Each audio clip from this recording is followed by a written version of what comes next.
Aditya classes exam गुरु channel में आप सबका स्वागत है। थियरी की क्लास की आज जो है पहला दिन है और जैसा कि आप जान रहे होंगे आज जो है हम लोग भारतीय इतिहास और भारतीय राष्ट्रीय आंदोलन को समाप्त करेंगे।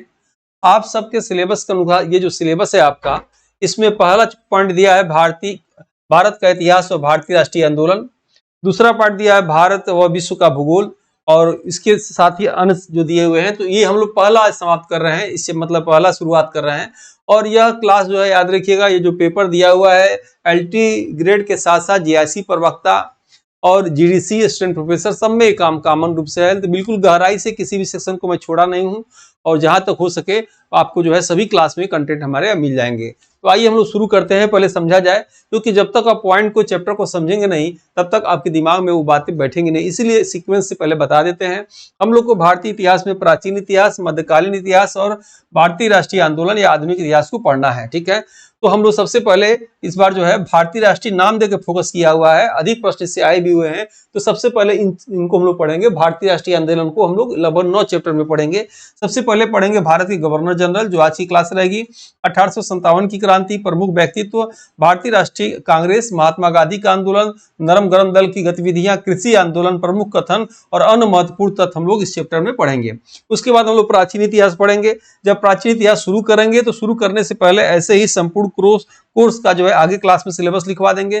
फिर हम लोग मध्यकालीन इतिहास शुरू करेंगे, उसमें भी संपूर्ण कोर्स और आगे क्लास में सिलेबस लिखवा देंगे। और पहले हम लोग इसको समाप्त कर रहे हैं। उम्मीद है आप सबको समझ में आ रहा होगा। और सिलेबस के अनुसार आज की ये पहली क्लास है भारत के गवर्नर जनरल। और याद रखिएगा ये पार्ट 1 है जो है, ये भी आप नोट किए रहेगा। आइए हम लोग शुरू करते हैं भारत के प्रमुख गवर्नर जनरल। देखिए बात को समझिएगा, आपका सालबेट को गहराई से एनालिसिस करने के बाद आए हुए अन्य परीक्षाओं में इससे प्रश्न गवर्नर जनरल से आए हुए एनालिसिस करने के बाद बहुत गहराई से प्रश्न नहीं आते हैं। गवर्नर जनरल तो समझ लीजिए बहुत ज्यादा है, लेकिन बस इन क्रम को आप याद कर लीजिएगा मेरे हिसाब से, तो कोई प्रश्न आपसे छूटेगा नहीं। और इसमें इस क्रम को याद करने से एक फायदा यह भी है कि आप क्वेश्चन अपने आप याद हो जाएगा। गतिविधियां कार्य तो मैं आपको याद करा ही रहा हूं। तो आइए, हम मेरे ख्याल से पिछले क्लास में बताए थे, बिल्कुल आप इसको रट जाइएगा क्रम से 1 से लेकर 17 तक। बीच के कुछ लोग छूटे हुए मैं खुद कर रहा हूं, उनको अलग से मैंने डाल दिया है। जैसे भारतीय राष्ट्रीय कांग्रेस की स्थापना जब 1885 में 28 दिसंबर 1885 को होती है, उस समय भारत के गवर्नर जनरल कौन थे? डफरिन थे, ठीक है, याद रखिएगा। पूछेगा कि जालियांवाला बाग कांड के समय कौन थे? चेम्सफोर्ड थे, जिसमें नाम है ही नहीं है। भारत छोड़ो आंदोलन के समय कौन थे? लिथगो थे, इसमें भी नाम ही नहीं है। तो ऐसे कई लोग का नाम नहीं है जो मैंने लास्ट में डाल दिया है, ठीक है। तो आप याद रखिएगा। सबसे पहला कंफ्यूजन आप लोग को हम दूर करना चाहेंगे कि भारत के प्रमुख गवर्नर जनरल, भारत के गवर्नर, बंगाल के गवर्नर, बंगाल के गवर्नर जनरल, भारत के वायसराय, ये क्या थे लोग? ये पद क्या था? ध्यान से समझिएगा, ऐसे समझिएगा। जब भारत पर जो है जब भारत में अंग्रेज आए, वैसे यूरोपियों का आगमन जब पढ़ाएंगे, ये लंबा सेक्शन हो जाएगा, दूसरा चैप्टर की बात इसमें नहीं लाना चाहेंगे। ऐसे सोचिएगा, यूरोपियों के आगमन का क्रम जब था, तो जब अंग्रेज आते हैं, अंग्रेज की बात करेंगे, सीधे पुर्तगाल की बात हम लोग नहीं करेंगे, छोड़ा जाए उस मैटर को, याद रखिएगा। तो पुर्तगाल सबसे पहले आते हैं, सबसे लास्ट में जाते हैं। उस हम यूरोपियों का आगमन जब पढ़ाएंगे तो उसमें बता देंगे। ऐसे देखिएगा, जब भारत में अंग्रेज आते हैं तो बंगाल सेक्शन में, कलकत्ता में सबसे पहले वो क्या करते हैं कि वहां युद्ध लड़ते हैं सिराजुद्दौला से। 1757 में पलासी का युद्ध लड़ते हैं। पूर्ण रूप से उन लोग का आधिपत्य बक्सर की युद्ध 1764 की युद्ध से हो जाता है। यानी कुल मिलाजुला के कहने का मतलब यह है कि बंगाल पे, कलकत्ता पे सबसे पहले वो सब कब्जा जो है करते हैं। जब चारनाक रहता है, वो क्या करता है? कलकत्ता की स्थापना करता है, चारनाक द्वारा स्थापना होता है। तो जब बंगाल में उन लोग का एरिया जब राज करते हैं तो वो बंगाल के गवर्नर कहलाते हैं, चाहे कोई भी होगा। कौन होगा अभी आगे हम बताएंगे, ऐसे समझिएगा ध्यान से। बंगाल के बाद जब उनका क्षेत्र उड़ीसा चला जाता है, बिहार क्षेत्र भी थोड़ा बढ़ जाते हैं, तो याद रखिएगा बंगाल के गवर्नर जनरल कह जाते हैं। क्लियर है? अभी नाम भी बताएंगे, आगे क्लास में बताएंगे। जब बंगाल से उड़ीसा और ये क्षेत्र खोज बिहार क्षेत्र से और आगे लगभग पूरे आधे भारत में स्थापित प्राप्त कर लेते हैं, तब ये पूरे भारत के गवर्नर जनरल कहलाते हैं। क्लियर है? अब भारत के गवर्नर जनरल कौन कहलाते हैं? अब क्या होता है कि जब कैनिन थे गवर्नर जनरल, तो कैनिन के समय आप जानते होंगे 1857 में प्रथम स्वतंत्रता संग्राम हुआ था। पहली बार भारतीयों को लगा कि हम लोग के ऊपर कोई गुलाम बना रहा है, हम लोग को कोई दबा रहा है, हम लोग को एक साथ लड़ना चाहिए। तो प्रथम स्वतंत्रता संग्राम 1857 में होता है, जो अक्सर एग्जाम में पूछा जाता है। क्लियर है? तो याद रखिएगा। तो जब वायसराय, जब कैनिन थे, जब गवर्नर जनरल कैनिन थे, तो उस समय जब ये स्वतंत्रता संग्राम होता है तो लगता है अंग्रेजों को कि भारत हाथ से फिसल जाएगा, निकल जाएगा। तुरंत ब्रिटेन से अंग्रेज कहां से आते हैं? ब्रिटेन से आते हैं। तुरंत ब्रिटेन से महारानी विक्टोरिया आती है और कहती है हटो कैनिन, अब तुम गवर्नर जनरल नहीं रहोगे, अब तुम वायसराय रहोगे, अब भारत की मैं रानी रहूंगी। वही भारत की प्रथम सामग्री कहलाती हैं। अब नाम आता है प्लस ये कि बंगाल के गवर्नर कौन थे, देखिएगा लॉर्ड क्लाइव, याद रखिएगा। लॉर्ड हम लोग नहीं कहेंगे, लॉर्ड मतलब भगवान, ही भगवान नहीं थे हम लोग के, ये अत्याचारी थे, याद रखिएगा। जहां लॉर्ड लिखा हो पत्ती खरीद के लाइएगा, खुर्च दीजिएगा लॉर्ड को, ठीक ना। गवर्नर जनरल याद रखिएगा। तो गवर्नर क्लाइव कौन था? बंगाल का, बंगाल का गवर्नर, ठीक है, भूलेगा नहीं आपको, बंगाल का गवर्नर, ठीक है। उसके बाद आप देखेंगे वारेन हेस्टिंग, तो ये बंगाल का गवर्नर जनरल, कॉन्सेप्ट क्लियर है, भूलेगा नहीं आपको। अब यहां आप देखेंगे विलियम बेटिंग, विलियम बेटिंग कौन होते हैं? भारत के, पूरे भारत के गवर्नर जनरल, भूलेगा नहीं आपको, भारत के गवर्नर। अब देखिए कैनिन, कैनिन कहाँ है? यहाँ है, ये देखिएगा भारत के, यहाँ प्रश्न एक बार पूछा था वनडे एग्जामिनेशन में, भारत के अंतिम गवर्नर जनरल, ठीक है। और या भारत के प्रथम वायसराय, भारत के प्रथम वायसराय, ये कौन होते हैं? कैनिन। वैसे अगर माउंटबेटन का नाम ना हो तो कैनिन लगा दीजिएगा, लेकिन कैनिन माउंटबेटन दोनों हो तो भारत के अंतिम गवर्नर जनरल माउंटबेटन और भारत के अंतिम भारतीय गवर्नर जनरल सी राजगोपालचारी राजादी होंगे, ठीक है। समझ में आ रहा होगा, धीरे धीरे सब, घबराइएगा नहीं, मैं हूं, जीएस आपका ठीक से तैयार कर दूंगा सारा सेक्शन, ठीक है। याद रखिएगा पेपर बनाने वाला कोई अनुभवी व्यक्ति होगा तो पढ़ाने वाला भी अनुभवी है, टक्कर दे दूंगा पेपर को, याद रखिएगा, ठीक है। तो आइए हम लोग शुरू करते हैं, पहला गवर्नर जो है क्लाइव, नेक्स्ट आते हैं हम लोग, ठीक है। अब देखिए गवर्नर क्लाइव ने क्या क्या घटना घटाया। ये बंगाल के प्रथम गवर्नर थे, अभी हमने बताया। 1757 में प्लासी का युद्ध लड़े, सिराजदौला के साथ लड़े, और मीर जाफर सिराजदौला का सेनापति था। अंदर मिल गया कि जो मीर जाफर, हम तुम युद्ध होगा, तुम क्या करना, हमसे मिल जाना, और सिराजदौला को हरा देंगे, बाद में तुमको राजा बना देंगे और तुम राज करोगे। इसीलिए मीर जाफर को अंग्रेजों का गीदड़ या सियार कहा जाता है। मैं आगे लिखवाऊंगा जब मॉडर्न हिस्ट्री पढ़ाऊंगा तो आगे देखिएगा। उसके बाद बंगाल में दैत शासन, दोहरा शासन लगा दिए। अब इनका लक्ष्य था किसी तरह बंगाल के शासन किया जाए। तो डायरेक्ट शासन करेंगे तो विद्रोह हो जाएगा, अब विद्रोह हो जाएगा तो राजा और प्रजा की संख्या अधिक थी, मारकाट शुरू हो जाएगी। कहें सब ऐसा है कि राजा, तुम राजा ही बने रहो और तुम जो है किले के अंदर जो राज करना है करो, जो नियम लगाना लगाओ, कोई बात नहीं। लेकिन किले के बाहर जो है, जो दूर दूर का क्षेत्र है, गांव का राज का क्षेत्र है, वहां शासन हम करेंगे, वहां का राजा हम रहेंगे, तो जैसे चाहे वैसे करेंगे, और नहीं तो तुमको युद्ध करके मार के भगा देंगे, जो भी धमकी देके। तो वहां क्या किया, सब द्वैत शासन है। वही अंग्रेजों का देन है कि दोहरा शासन क्या होता है, कि आज भी भारत में जो है दोहरा शासन है। जानते होंगे जैसे उत्तर प्रदेश में, उत्तर प्रदेश का भी शासन है, केंद्र सरकार का भी शासन है, आप जानते होंगे, विधानसभा भी है, विधान परिषद भी है, ठीक है, दोहरा शासन है, ठीक है। और केंद्र में भी जान रहे होंगे, लोकसभा है, राज्यसभा है। तो भारत में क्या हुआ कि द्वैत शासन लगाने वाला कौन था, यानी द्वैत शासन लगाया क्लाइव ने लगाया। और जाके डिप्रेशन में इतना हो गया कि आत्महत्या कर लिया। कहाँ? इंग्लैंड में जाके आत्महत्या कर लिया। प्रश्न आता है कौन सा गवर्नर इंग्लैंड में आत्महत्या कर लिया? क्लाइव कर लिया। बंगाल का गवर्नर क्लाइव था। दोहरा शासन लगाया कौन? क्लाइव था। और प्लासी का युद्ध 1757 में किसने लड़ा? तो क्लाइव लड़ा था, याद रखिएगा। ये जाके बंगाल, वहां इंग्लैंड में मर गया, वहीं इसकी मकबरा है। अब कार्नवालिस जब मरा तो उसका मकबरा बन गया कहाँ? गाजीपुर में, ठीक है, गाजीपुर में उसका मकबरा बन गया, याद रखिएगा, पूछता है। और फिल्म फैक्ट्री उत्तर प्रदेश की कहाँ है? गाजीपुर में। काशी की बहन किसे कहते हैं? गाजीपुर को कहते हैं। वारेन हेस्टिंग देखिएगा, वारेन हेस्टिंग क्या किया था, ये थोड़ा सा, अब बंगाल से ये लोग आगे चले जाते हैं, उड़ीसा बिहार तक पहुंच जाते हैं। तो फिर क्या होता है कि बंगाल का प्रथम गवर्नर जनरल कौन? हेस्टिंग। अरबी और फारसी का बड़ा विद्वान था, बड़ा इसको पढ़ने में मन लगता था, कई भाषाओं को सीखा था। अरबी और फारसी आदि विषय का विद्वान था कौन? वारेन हेस्टिंग था, ठीक है। वारेन हेस्टिंग को न्यायिक सेवा का जनक कहा जाता है, क्योंकि भारत में सुप्रीम कोर्ट की स्थापना इसी वारेन हेस्टिंग ने किया था।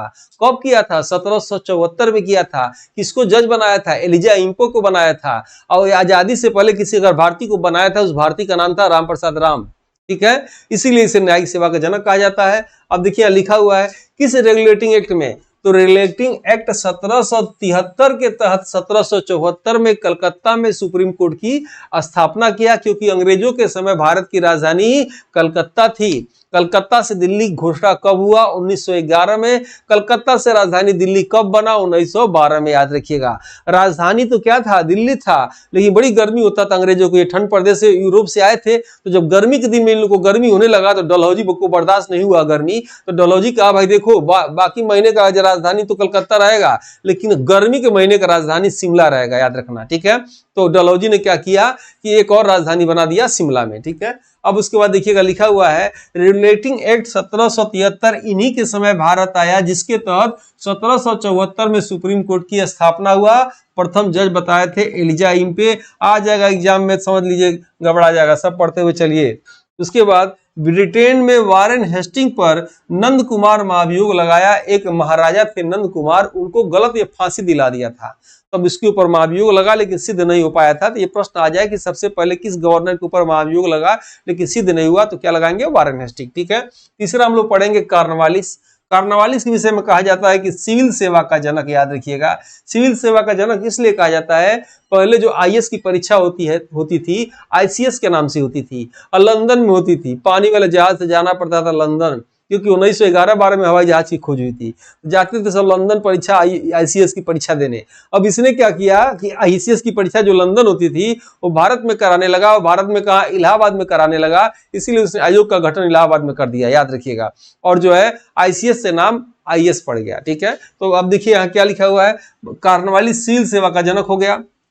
और प्रथम भारतीय कोई सिविल सेवा अधिकारी बने थे तो सत्येंद्रनाथ टैगोर बने थे, इनका नाम भी याद रखिएगा। कॉर्नवालिस को पुलिस का गठन कहते हैं, याद रखिए, जनक कहा जाता है। पुलिस को ये स्थापित किया था, लेकिन पुलिस बोर्ड की स्थापना नहीं किया था। याद रखिएगा, पुलिस बोर्ड की स्थापना किसने किया था? तो कर्जन ने किया था। कर्जन का नाम लगाइए। बोर्ड की अगर बात आएगी, सहकारिता बोर्ड, अकाल बोर्ड या रेलवे बोर्ड, पुलिस बोर्ड, इसकी स्थापना कौन किया था? और जो है पुरातत्व संरक्षण बोर्ड की स्थापना सब कौन किया था? कर्जन किया था। यहाँ पुलिस का जनक याद रखिएगा। अस्थाई या इस्तमरारी बंदोबस्त 1793 के जनक हैं। यहाँ देखिएगा, इस्तमरारी बंदोबस्त जमींदारों के साथ खेती कर से संबंधित किया गया था।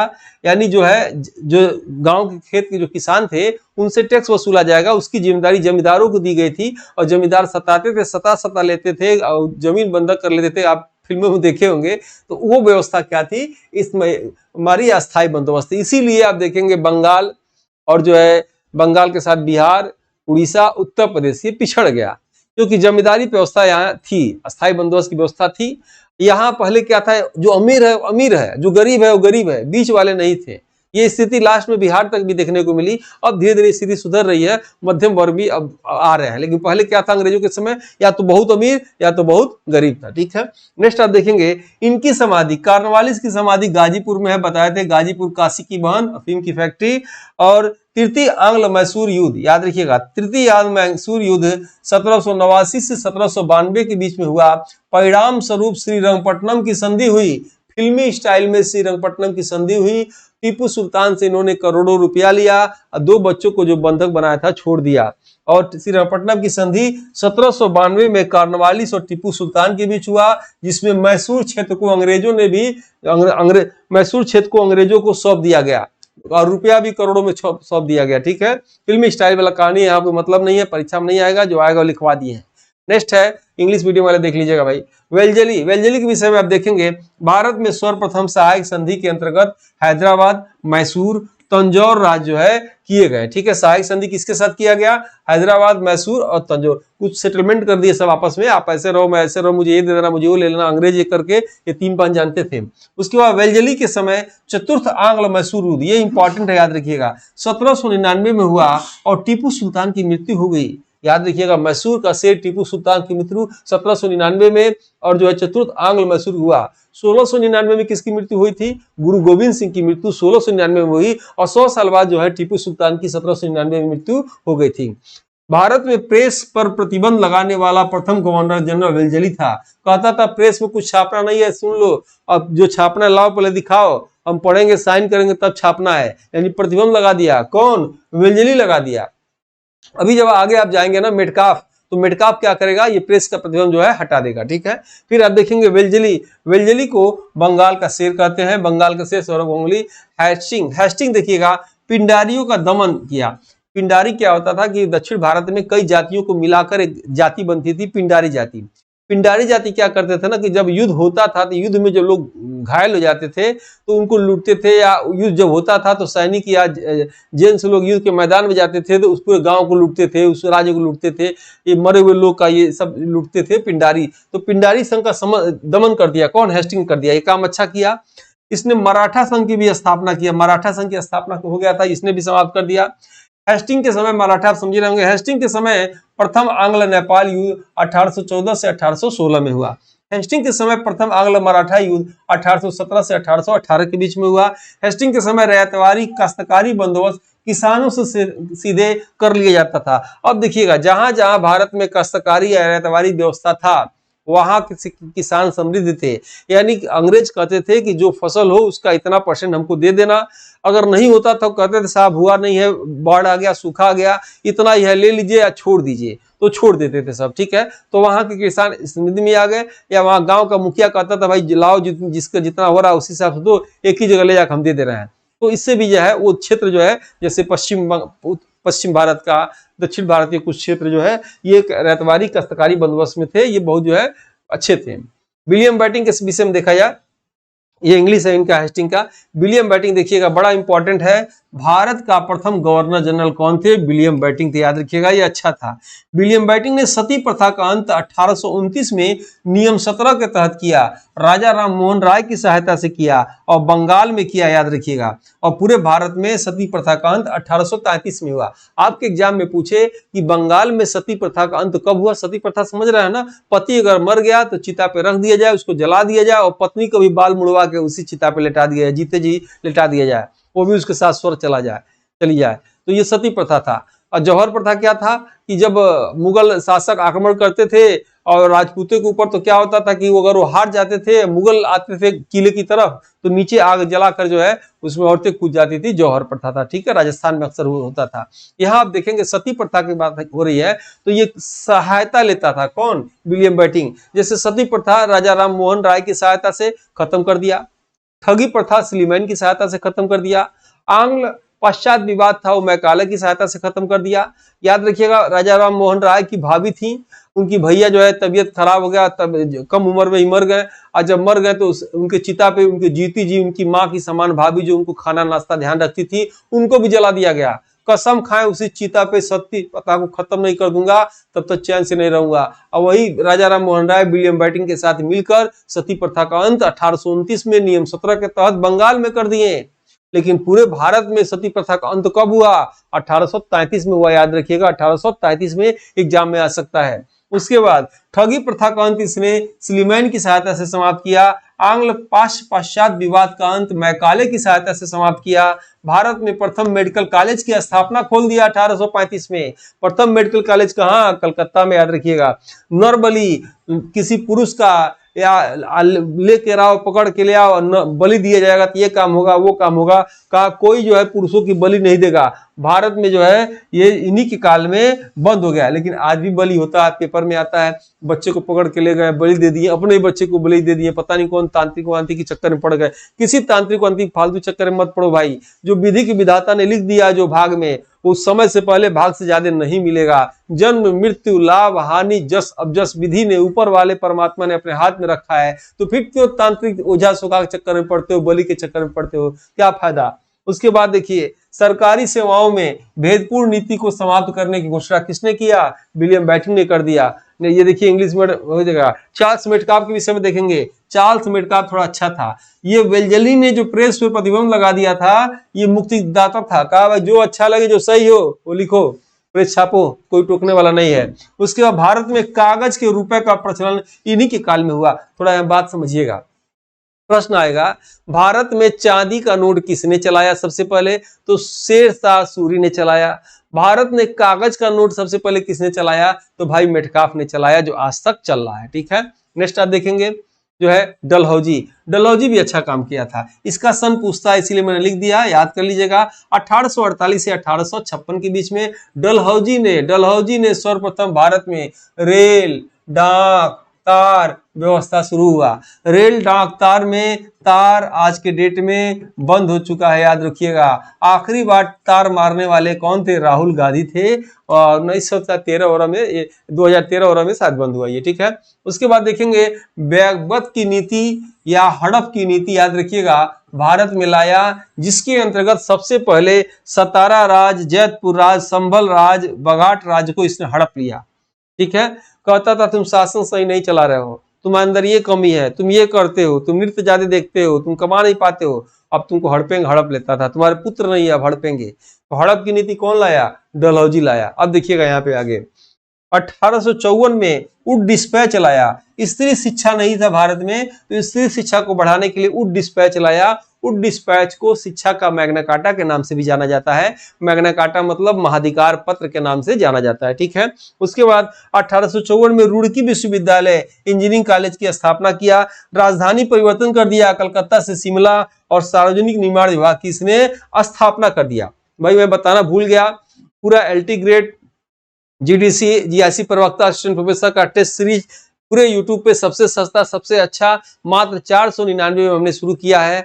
आप उसमें पर डे रात को 9 से 12 के बीच में आपको टेस्ट मिलेगा। 30 प्रश्नों को आपको ले लेना चाहिए। और मेरे द्वारा कुछ किताबें निकाली गई है, थोड़ा सा मैं बता दूं। देखेंगे ये टेस्ट है 499 रुपए का, और जो है 1 वर्ष इसकी वैलिडिटी है, 1 साल तक जो है आप इसमें जो है टेस्ट दे सकते हैं। एलटी ग्रेड, जीआईसी प्रवक्ता, जीडीसी असिस्टेंट प्रोफेसर के लिए आएगा। और ये पुस्तक है, याद रखिएगा, बिखरे हुए चुनिंदा प्रश्नों का महत्वपूर्ण संकलन इसमें किया गया है। ये पुस्तक आप देख रहे होंगे, ये आपको पढ़ना चाहिए। असिस्टेंट प्रोफेसर से लेकर सब एग्जाम में जीएस की होता है। एक एक लाइन में कई इंपॉर्टेंट तत्वों को कम वाक्यों में इसमें सुझा दिया गया है। और चैप्टर वाइज ये 50 चैप्टर वाइज ये पुस्तक है, ये भी आपको मंगाना चाहिए। हर चैप्टर के 30 प्रश्न है, आप देख रहे होंगे इसमें एकदम जो है असिस्टेंट प्रोफेसर के साथ सब में काम आएगा, हर सेक्शन से इसमें है। इसके लिए आप चाहें तो हमारी वेबसाइट पर examsiddhi.com पे आप जाके अमेजन से मंगा सकते हैं, या examsiddhi.com से भी मंगा सकते हैं, अमेजन से भी मंगा सकते हैं। निःशुल्क टेस्ट देना हो तो टेलीग्राम ग्रुप में जुड़ जाइए, और ये व्हाट्सएप ग्रुप में भी जुड़ जाइए,